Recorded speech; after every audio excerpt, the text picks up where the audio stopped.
नमस्कार, बहुत स्वागत है आप सभी का। आप देख रहे हैं न्यूज 18 बिहार झारखंड। मैं हूं आपके साथ जया मिश्रा। बुलेटिन की शुरुआत बड़ी खबर के साथ करने जा रहे हैं। पटना से ये बड़ी खबर आपके सामने रख रहे हैं, जहां पर छापेमारी हुई है। फायर विभाग के आईजी के यहां पर छापा पड़ा है। आईजी सुनील कुमार नायक के घर पर रेड पड़ी है। आंध्र प्रदेश पुलिस की दबिश बताई जा रही है और जानकारी ये मिल रही है कि फायर विभाग के आईजी के यहां पर यह छापा चल रहा है। आईजी सुनील कुमार नायक के घर पर रेड, आंध्र प्रदेश पुलिस की दबिश हुई है। अमित कुमार ज्यादा जानकारी के साथ जुड़ चुके हैं। अमित, किस मामले में ये रेड हुई है, क्या जानकारी है इसको लेकर?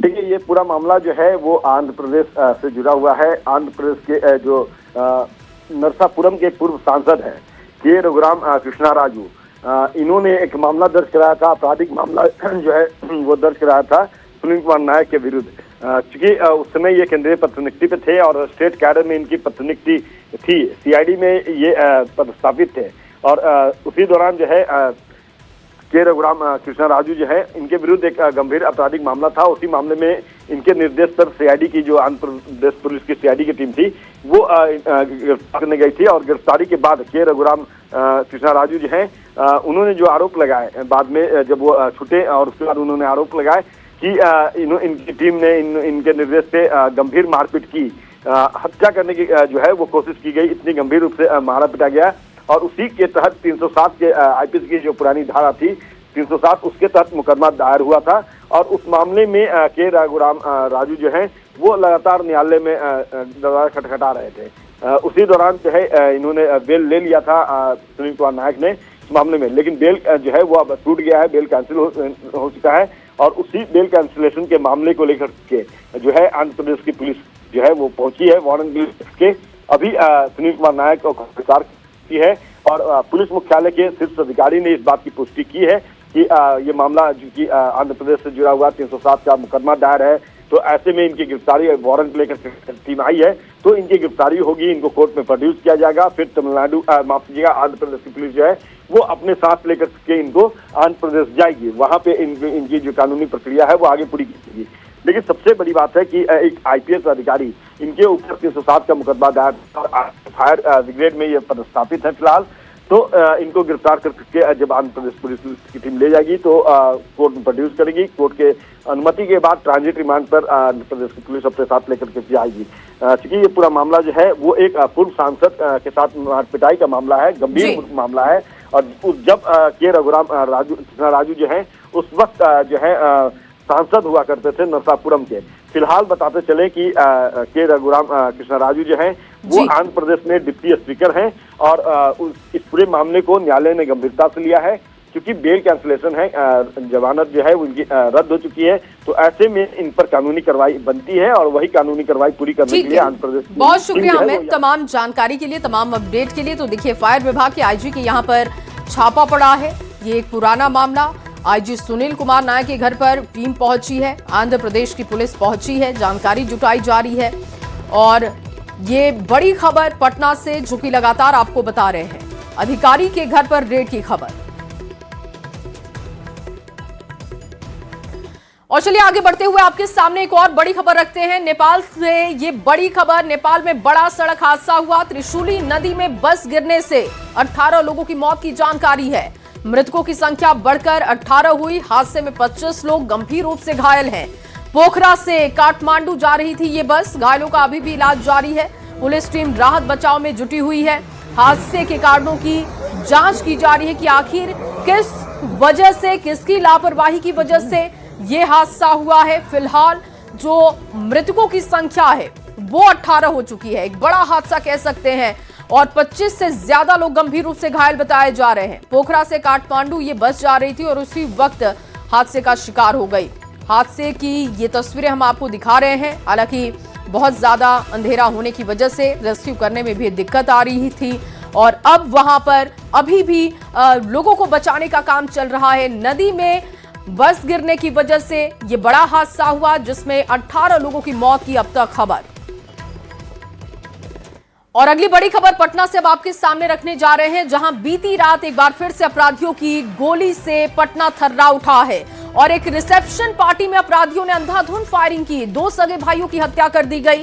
घटना गोपालपुर थाना क्षेत्र के शाहपुर की बताई जा रही है और दौलत राय के यहां पर रिसेप्शन पार्टी थी जिसमें गांव के 2 सगे भाई पहुंचे हुए थे। 32 साल का मनीष और 24 साल के मंजीत पार्टी में पहुंचे हुए थे, जहां अपराधियों ने पहले से ही घात लगाकर फिराक में बैठे हुए थे। पार्टी में जैसे ही ये दोनों भाई पहुंचते हैं, अपराधियों ने ताबड़तोड़ गोलियां बरसा दी इन पर। आनन फानन में दोनों को अस्पताल पहुंचाया गया, लेकिन रास्ते में ही दोनों की मौत हो गई। घटना के पीछे जमीन का ये पुराना विवाद बताया जा रहा है। मृतक के पिता का दावा है कि 40 साल से 6 एकड़ से ज्यादा जमीन का विवाद चल रहा है। कई गांव के दबंग भी धमकी दे चुके हैं और शिकायत पुलिस के सीनियर अधिकारी तक पहुंची थी, लेकिन बीती रात अपराधियों ने दोनों भाइयों की हत्या कर दी। मृतक के पिता ने अपने ही गोतिया कृष्णा राय और प्रेम राय पर हत्या करने का आरोप लगाया है। और ये 3 तस्वीरें आप देख रहे हैं। रिसेप्शन पार्टी में 2 भाइयों की हत्या कर दी गई। डबल मर्डर से सनसनी का माहौल बना हुआ है। अब इसकी जांच तेज कर दी गई है। परिवार की तरफ से कुछ लोगों पर शक जाहिर किया गया है जो कि परिवार के रिश्तेदार हैं। जमीन का ये पूरा विवाद बताया जा रहा है। ये पुराना विवाद, परिवार का कहना है कि 40 साल से कुछ एकड़ जमीन को लेकर विवाद चल रहा था और इसी विवाद की वजह से दोनों भाइयों की जान ले ली गई।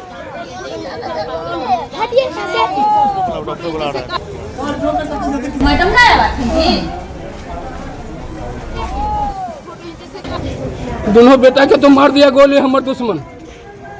कृष्णा राय प्रेमा के बेटा दोनों, कृष्णा के 3 बेटा, ओकर पोता 3-4 पोता, सब मिल करके धर करके रिसेप्शन में गया था खाने के लिए। दौलत राय के बेटा के रिसेप्शन था गांव में, गांव शाहपुर में रिसेप्शन था, उसमें निमंत्रण मिला था।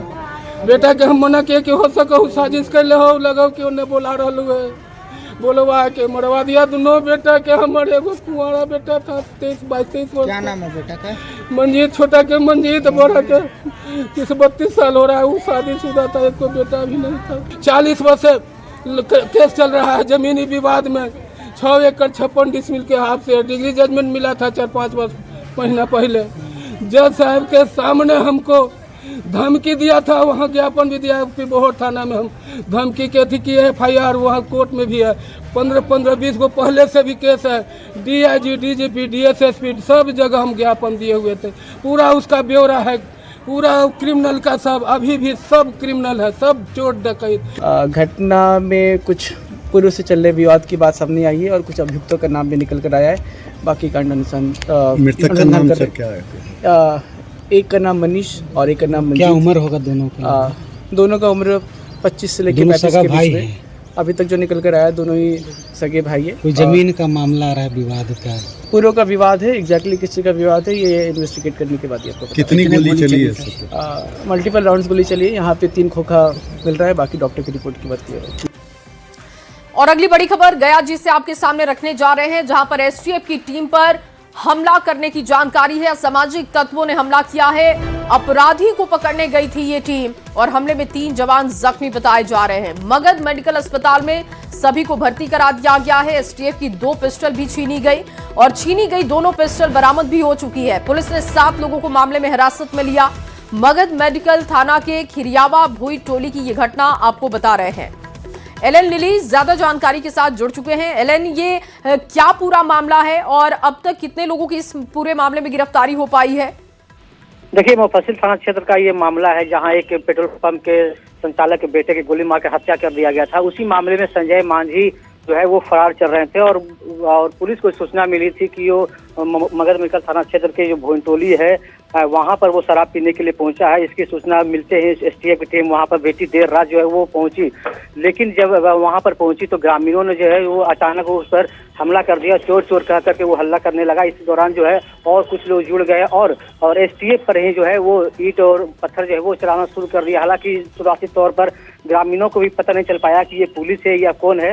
इसके कहीं न कहीं ये पर अनदेखी हुई है। इसके कारण जो है STF पर ही जो है ईट पट्टा जो है चलाने लगे हैं। इस दौरान जो है STF जो भागने के क्रम में ग्रामीणों ने उसे पकड़ लिया और उसके जो सर्विस रिवॉल्वर उसे भी छीन लिया। हालांकि शुरुआती सूचना के मौके पर मिलते ही स्थानीय काफी संख्या में पुलिस वहां पर पहुंची और गांव में तबातोज छापेमारी किया। छापेमारी के दौरान जो है खेत में पड़े 2 पिस्टल जो है वो उसे बरामद कर लिया गया। हालांकि और उसके बाद जो है जो और भी जो ग्रामीण है इस मामले में शामिल थे, उसे 6 महिलाएं और 1 पुरुष जो है उसे हिरासत में लिया गया है। फिलहाल जो घायल है उसे मगर मिलकर अस्पताल में इलाज किया जा रहा है। फिलहाल दोनों खतरे से बाहर है। फिलहाल पुलिस वहां मौके पर पहुंची हुई है और पुलिस छावनी में तब्दील है। हालांकि मौके पर जो अपराधी जो है वो भागने में सफल रहा। जी बहुत शुक्रिया आपका तमाम जानकारी के लिए। तो देखिए एसटीएफ की टीम पर हमला किया गया है, कुछ लोगों को हिरासत में लिया गया है जिनसे पूछताछ की जा रही है।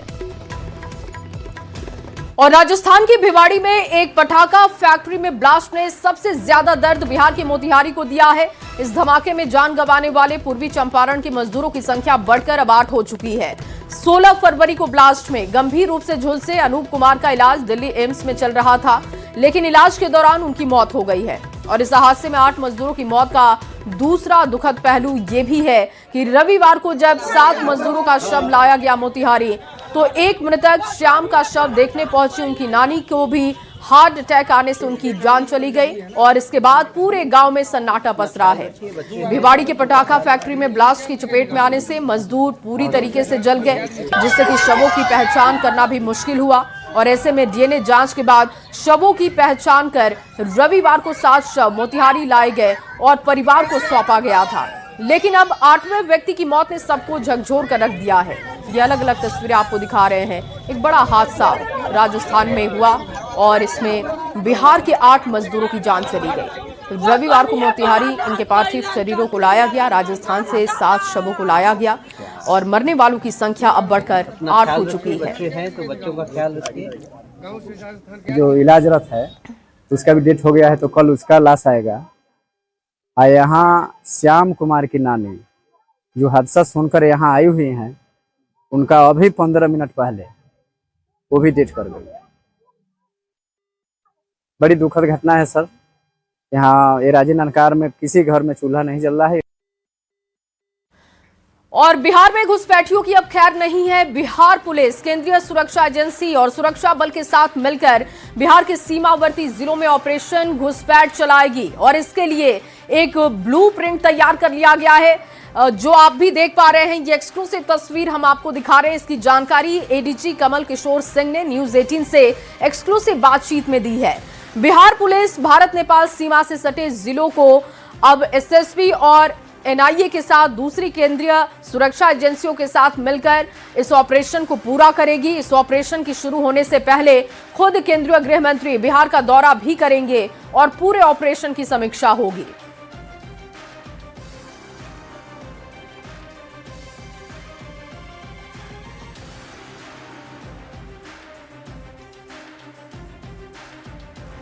तो अमित शाह करेंगे बिहार का दौरा। जब ये ऑपरेशन चलाया जाएगा उससे पहले गृह मंत्री अमित शाह का दौरा होगा। बिहार में घुसपैठियों की अब खैर नहीं है। अगर आप घुसपैठ करके बिहार में रह रहे हैं तो फिर आपको यहां से बाहर जाना होगा। ऑपरेशन घुसपैठ को लेकर ब्लूप्रिंट तैयार है। एडीजी कमल किशोर की तरफ से इस बात की जानकारी दी गई, जिन्होंने एक्सक्लूसिव बातचीत न्यूज 18 बिहार झारखंड से की। भारत सरकार की ओर से भी सहयोग की अपेक्षा की गई है बिहार सरकार और बिहार पुलिस से। तो हम लोग दोनों मिलकर, भारत सरकार और राज्य सरकार की संस्था दोनों मिलकर वाइब्रेंट विलेज प्रोग्राम सीमावर्ती क्षेत्रों में करेंगे। आप जानते हैं कि सीमावर्ती क्षेत्र बहुत ही संवेदनशील हो गया है हमारे राष्ट्र का। आंतरिक सुरक्षा के साथ साथ अंतर्राष्ट्रीय स्तर पर भी सुरक्षा की आवश्यकता है और उसमें जो इंटरनल सिक्योरिटी से जुड़ी संस्थाएं हैं, उन संस्थाओं का जो भी योगदान होना है वो योगदान वाइब्रेंट विलेज प्रोग्राम के तहत हम लोग करेंगे। और माननीय गृह मंत्री भी विजिट करेंगे कुछ समय में बिहार में, तो उनका भी ये मार्गदर्शन रहा है और माननीय प्रधानमंत्री जी का भी मार्गदर्शन रहा है जो डीजीआईजी कॉन्फ्रेंस होता है उसमें। तो उसी के तर्ज पे यहाँ पे राज्य सरकार में माननीय मुख्यमंत्री के द्वारा ये निर्देश दिया गया है और माननीय उप मुख्यमंत्री के दिशा निर्देशन में ये वाइब्रेंट विलेज प्रोग्राम आयोजित किया जाएगा। तो क्या इसके जरिए जो है घुसपैठ किए हुए लोगों को भी चिन्हित किया जाएगा, उन पर भी एक्शन लिए जाएंगे? जो नियमानुसार जो कार्रवाई है वो पूरी की जाएगी। जो भी नियमानुसार कार्रवाई है वो पूरी की जाएगी। मुख्य मुद्दा है इंटरनल सिक्योरिटी को मजबूत करना। और चलिए आगे बढ़ते हुए आपके सामने बाढ़ से बड़ी खबर रखेंगे। भीषण सड़क हादसा हुआ अतमल गोला में। एम्बुलेंस हादसा, एक महिला और एक पुरुष की जान चली गई। हादसे में 3 लोग गंभीर रूप से घायल हैं। पटना से इलाज के बाद ये सभी लौट रहे थे और पटना से पूर्णिया लौट रहे थे सभी, जब ये हादसे का शिकार हो गए। अकमल गोला में 4 लेन पर यह हादसा हुआ। हादसे की तस्वीरें आपको दिखा रहे हैं। हादसे में एम्बुलेंस पूरी तरीके से क्षतिग्रस्त है। एक भीषण सड़क हादसा, 3 लोगों के गंभीर रूप से घायल होने की जानकारी है। बताया जा रहा है कि ये सभी पटना से इलाज करा के लौट रहे थे और इस हादसे में एक महिला एक पुरुष की जान चली गई। और चलिए बात बेगूसराय की भी करेंगे, जहां सनसनीखेज घटना सामने आई है। मटिहानी थाना क्षेत्र के सरनिया गांव से 12 साल के छात्र बजरंगी कुमार का कथित अपहरण कर उसे नशीला पदार्थ सुंघाकर सुनसान खेत में फेंक दिया गया। करीब 6 घंटे के बाद होश आने पर बच्चा किसी तरीके से जिला चौक पहुंचा। गंभीर हालत में उसे अस्पताल भेजा गया। फिलहाल पुलिस इस पूरे मामले की तफ्तीश में जुटी है। सब आदमी खोज रहे थे, हजारों लोग गांव का जितना थे सब खोज रहे थे। थाना में तैयार करवाए। रात में अभी फिर हम बराबर से बात कर रहे थे, गए थे थाना। तो ये बच्चा को लगता है मतलब खड्डा में फेंकले था, तो वो बच्चा अपने से कुछ आया तो होश भागा, तो चौक पर भाग आया। तो गांव का लोग देखा हुआ था, पूरा गांव के लोग पूरा देखा, वो देखा, इसको उठा के लाया। तखन से बच्चा ये बोला कि हमको 2 आदमी नशा सुनाया, हमको ले गया, लेके हमको फेंक दिया। 12 साढ़े 12 बजे ये गायब हुआ है। कैसे आपको पता चला? हमको पता चला, हम इसको नहा धो के खाना खिला के इसको बोले जाके अपना रूम में आराम से बैठो, मोबाइल देखना है देखो। वो बोला कि जो मैं मोबाइल नहीं देखूंगा, उसके बाद हम जाके अपना खेलूंगा। तो खेल रहा था, एक भाई जाके वहाँ पे अपना टीवी देख रहा था, ये जाके सड़क पर खेल रहा था। खेलते खेलते पता नहीं इसके मन में क्या आया नहीं आया, वो हमको पता नहीं है। ये कैसे दुकान चला गया, इसके पास पैसा भी नहीं था, कैसे दुकान गया ये हम भी नहीं जानते। शाम को करीब 5 बजे के करीब सूचना दिया गया था कि बच्चा घर से गायब हो गया है। तो उसका जाँच पड़ताल किया गया। जैसे ही गायब हुआ फिर सूचना मिला, हम लोगों ने अलग अलग माध्यम से इसका फोटो वोटो भेजे, लोगों को जानकारी दिए। लगभग 7 बजे करीब बच्चा मिला, जो थोड़ा बीमार उमार डरा सहमा है ऐसा लगता है। घर के परिवार ने बताया कि कोई गिरने करके ले गया। अच्छा, अब इलाज उपरांत जैसा आवेदन देंगे। मतलब किडनैप का आरोप लगाया? आरोप घर वाले लगाए हुए हैं, लेकिन वही बच्चा कुछ बोल नहीं पा रहा है, डरा सहमा हुआ है। अच्छा, भर्ती है। जैसा ही इलाज उपरांत या भी आवेदन देना चाहेंगे तो अभी ले लेंगे, लेकिन घर वाले बोल रहे हैं कि बच्चे का इलाज हो जाएगा, वो अच्छा से बताएगा। और चलिए बात झारखंड निकाय चुनाव की करते हैं। 48 निकाय क्षेत्रों में चुनाव के लिए मतदान जारी है। सभी जगह पर सुरक्षा के पुख्ता इंतजाम हैं।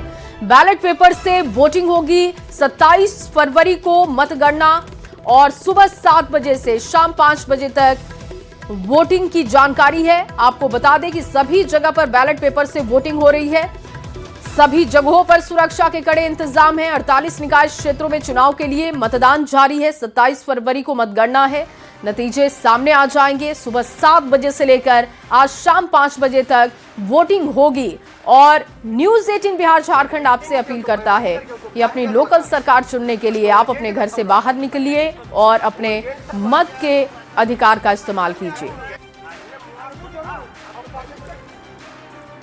और वहीं रांची के काजू बगान के डीएवी जूनियर बूथ पर रक्षा राज्य मंत्री संजय सेठ ने वोट दिया है।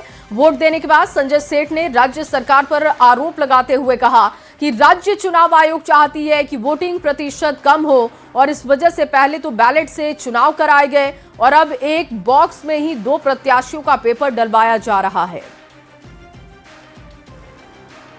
मत प्रतिशत कम करने के लिए शहरों के अंदर मत प्रतिशत कम रहे, पूरा षड्यंत्र साजिश रची गई। आप देखो, मैं जब वोट देने गया तो लगभग 15 मिनट हमको लगे, लाइन में था, किंतु एक ही बैलेट बॉक्स, आप देखो कितना यह था, एक पार्षद चुनना है, एक महापौर चुनना है, दोनों की का मतपेटी अलग होनी चाहिए। एक ही में कहीं उचित नहीं है, कभी हमने देखा नहीं, पहली बार हम देख रहे हैं एक ही मतपेटी में दोनों वोट। अब काउंटिंग समझो, 27 को काउंटिंग है तो 27 पूरा दिन आपको छाटने में लग जाएगा। किसने बुद्धि ये दे दी भाई? आप 2 बैलेट बॉक्स नहीं रख सकते थे क्या? और वहीं रामगढ़ में नगर निकाय को लेकर वोटिंग जारी है। मतदाताओं में गजब का उत्साह भी दिख रहा है। मतदान केंद्रों पर सुरक्षा के कड़े इंतजाम हैं। किसी को भी बूथ के अंदर मोबाइल और लिक्विड ले जाने की अनुमति नहीं है। ये कतार आप देख सकते हैं। लोग उत्साहित दिखाई दे रहे हैं। लोकल सरकार चुनने के लिए हर जगह पर वोटिंग शुरू हो चुकी है। सुबह 7 बजे से लेकर ये 5 बजे तक वोटिंग चलेगी। और ऐसे में न्यूज़ 18 भी लगातार आपसे अपील कर रहा है कि आप भी अपने घरों से बाहर निकलकर अपने मत के अधिकार का इस्तेमाल करें। मतदान कार्यक्रम प्रारंभ कर रहा हूं, चला रहा हूं और सभी कार्य सुचारू रूप से हो रहे हैं। और मतदाताओं का कुल संख्या यहां 1250 है। और जिस तरह से बैलेट पेपर के अनुसार मतदान हो रहा है उसके हिसाब से बहुत अत्यधिक संख्या है। और निर्धारित समय में इतने भारी मात्रा में मतदाताओं का मतदान करा पाना थोड़ा कठिन लग रहा है। मतदान केंद्र संख्या है 20/1 है ना। उत्क्रमित मध्य विद्यालय घुटुआ, कमरा संख्या 1। इसमें कुल टोटल वोट है 1299, जिसमें पुरुष है 660 और महिला है 639। रामगढ़ में नगर निकाय चुनाव को लेकर वोटिंग की प्रक्रिया सुबह 7 बजे से शुरू हो गई है। और इस वक्त मैं मौजूद हूँ वार्ड संख्या 20 के राजकीय प्राथमिक विद्यालय घुटुआ में। यहाँ पर 2 बूथ है जहाँ पर कुल मतदाताओं की संख्या 2549 है। आप देख सकते हैं मतदाता सुबह से ही कतारबद्ध होकर अपनी बारी का इंतजार कर रहे हैं। पूरे रामगढ़ नगर परिषद में 32 वार्ड में 98 बूथ बनाए गए हैं जहां पर 98,000 मतदाताओं की संख्या है। और शांतिपूर्ण मतदान कराने को लेकर 1000 पुलिसकर्मियों की यहां पर तैनाती की गई है। और निष्पक्ष चुनाव को लेकर जिला प्रशासन ने भी कई तरह के आदेश दिए हैं। किसी को भी बूथ के अंदर में मोबाइल ले जाने की अनुमति नहीं है। किसी तरह का लिक्विड नहीं ले जा सकते हैं। यहाँ हम बात करेंगे। यही है कि शांति ढंग से मतदान कराना है। कोई मोबाइल, पानी के बोतल, लिंक वगैरह अंदर नहीं लेके जाना है। बाकी जनता का कोऑपरेट चाहिए। मतदान शांतिपूर्ण ढंग से चल रही है। कितने बजे से लाइन में लगे हैं? 7 बजे से। 7 बजे से। तो ये बैलेट पेपर से वोट हो रहा है, पहली बार दे रहे हैं या कई बार? ये दूसरे बार है। ईवीएम से होता था, कोई दिक्कत तो नहीं ना? नहीं। आ गए हम 7 बजे आए हैं। 7 बजे से पहले आए हैं। तो बैलेट से हो रहा है, कोई दिक्कत तो नहीं? कोई तरह का दिक्कत नहीं, बहुत अच्छा है। कितने बजे से आ गई हैं? 6:30 बजे से। 6:30 बजे आ गई हैं। तो महिला मतदाताओं का खासा उत्साह। क्या नाम है? राधा देवी। कितने बजे आई हैं? 7 बजे। 7 बजे आ गई। महिला मतदाता तो है ही, बुजुर्ग मतदाता भी यहाँ पर है। लंबी कतारें यहाँ पर लगी हुई इस तरफ पे देख सकते हैं। लोग अपनी बारी का यहाँ पर इंतजार लगातार कर रहे हैं। और यहाँ पर पुलिस सुरक्षा की भारी व्यवस्था की गई है। कई किवाटी की टीमें भी लगाई गई है। जावेद खान, न्यूज़ 18 रामगढ़। और चलिए इसी खबर के साथ इस बुलेटिन में बस इतना ही। बाकी की तमाम खबरों के लिए आप देखते रहिए न्यूज़ 18 बिहार झारखंड।